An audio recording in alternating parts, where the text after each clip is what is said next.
Tadepalli ADA గారితో మరియు assistant registrar గారితో కూడా కలిసి కూర్చొని ఏం జరిగిందనేది చూడడం జరిగింది. కలెక్టర్ గారికి ఇవన్నీ కూడా తీసుకెళ్ళి రిపోర్ట్ సబ్మిట్ చేయడం జరుగుతుంది.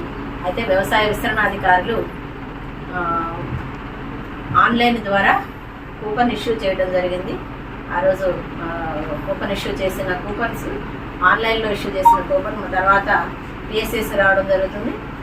టోటల్గా వాళ్ళ దగ్గర ఉన్న క్వాంటిటీ మొత్తానికి కూడా పిల్లిబిసరికి సంబంధించి కూపన్ ఇష్యూ చేశారు. ఆ తర్వాత రైతులు సొసైటీకి వచ్చి సొసైటీ దగ్గర వాళ్ళు విత్తనాలు తీసుకుంటారు. విత్తనాలు తీసుకునే క్రమంలో కొంత రైతులు కొంచెం ఇబ్బంది పరిస్థితులు మనం గమనించడం జరిగింది వార్తాపత్రికల ద్వారా. అయితే నేను ఇప్పుడు రికార్డ్స్ వెరిఫై చేసిన దాని మీదట ఆ రోజే ఇక్కడ నుంచి కూడా సొసైటీ నుంచి కూడా విత్తనాలు డిస్ట్రిబ్యూట్ చేసినట్టు తెలుస్తుంది.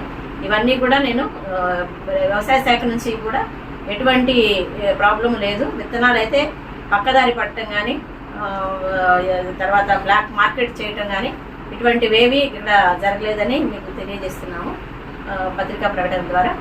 అలాగే సొసైటీ అధికారులు కూడా మాతో ఉన్నారండి. సొసైటీ అధికారులు కూడా వచ్చి వాళ్ళు సొసైటీ ద్వారా జరిగిన లావాదేవీలు కూడా వాళ్ళు అన్నీ వెరిఫై చేసుకోవడం జరిగింది. వారి మాటల్లో మిగిలిన విషయాలు కూడా